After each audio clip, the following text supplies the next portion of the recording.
चिंता से चतुराई घटे, घटे रूप और ज्ञान। चिंता बड़ी अभागिनी, चिंता चिता समान। तुलसी भरोसे राम के, निर्भय होके सोए। अनहोनी होनी नहीं, होनी होय सो होय। एक जैसी दिखती है माचिस की तिलियां, कुछ ने तो दिए जलाए और किसी ने घर।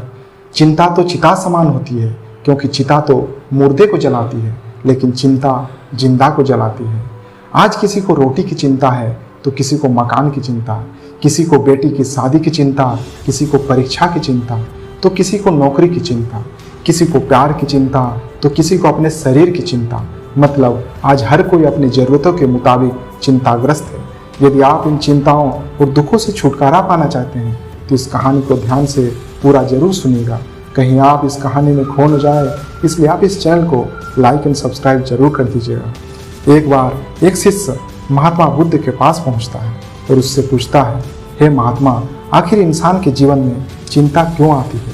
तभी महात्मा बुद्ध एक कहानी के माध्यम से उसे समझाते हैं।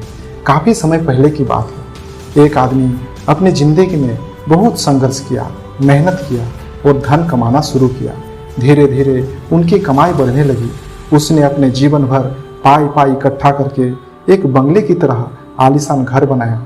इस घर पर उस आदमी को बहुत ज़्यादा मोह था। वह घर की जी जान से देखभाल करता था। कभी कभी तो दूसरों को अपने घर की तारीफ करना नहीं थकते थे। और तो और वो घर से थोड़ी सी दूर जाकर उसे निहारते थे और मन ही मन सोचते थे कि शायद मेरे जैसा घर किसी और का नहीं है। कई बार लोगों ने उसे उस घर को बेचने की सलाह दी थी। बहुत लोगों ने उसे बहुत अच्छी कीमत पर उस घर को मांगा भी था। उसका खुद का बेटा भी अच्छी कीमत मिलने से उस घर को बेचने के लिए तैयार था, लेकिन वो आदमी कभी भी उस घर को छोड़ने के लिए तैयार नहीं था। उसे जीवन में किसी भी और वस्तु से ज़्यादा इस घर पर गर्व था, अभिमान था। एक दिन की बात है, वो आदमी बाजार गया हुआ था। उसे उस दिन बाजार से लौटने में शाम हो गई थी। जब वो बाजार से लौटा तो उसने देखा कि उसके घर के सामने बहुत भीड़ जमा है।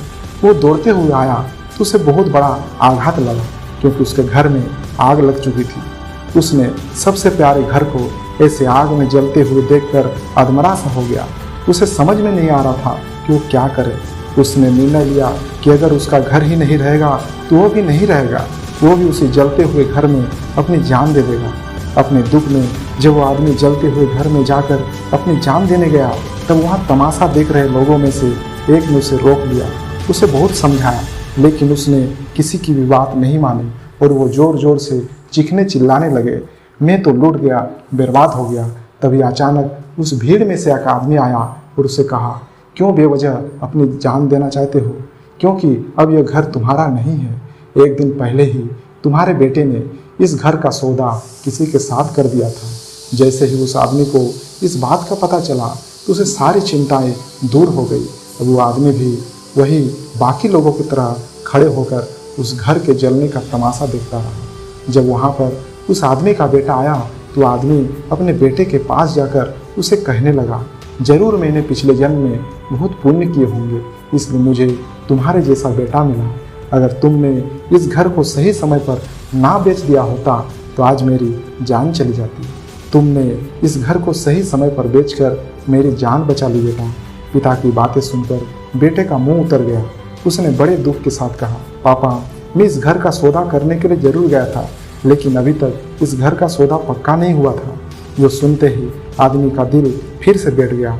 वो अपनी सर और छाती पीट पीट कर रोने लगा और कहने लगा, मैं बर्बाद हो गया। पहले किसी और का घर जल गया, यह जानकर उसे खुशी हुई थी। अब वो उसका घर है, यह जानकर दुख में बदल गई। चिंता और दुख का कारण किसी की चीज़ को अपना मानना होता है। जब कोई चीज़ अपनी है तो हमें छोड़कर जाती है तो बहुत दुख होता है, लेकिन अगर वो चीज़ किसी और की है और उसके साथ कुछ भी हो जाए तो हमें दुख नहीं होता। इसलिए हमें किसी के साथ मोह बांधना नहीं चाहिए।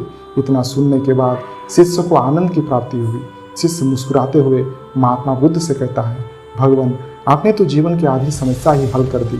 आज न जाने कितने लोग इस चिंता और दुख के भंवर में फंसे हुए हैं। उनके पास सारी सुख सुविधाएं होने के बावजूद भी वे चिंतित हैं।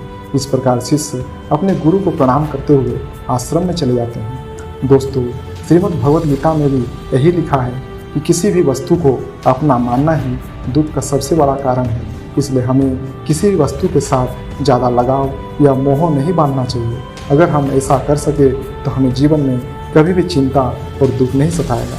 दोस्तों, मैं आशा करता हूँ ये वीडियो आपके लिए लाभदायक सिद्ध होंगे। मेरा आपसे यह रिक्वेस्ट है कि आप इस चैनल को एक लाइक एंड सब्सक्राइब जरूर कर दीजिए, क्योंकि मुझे इससे और भी अच्छी वीडियो बनाने में मोटिवेशन मिलता है।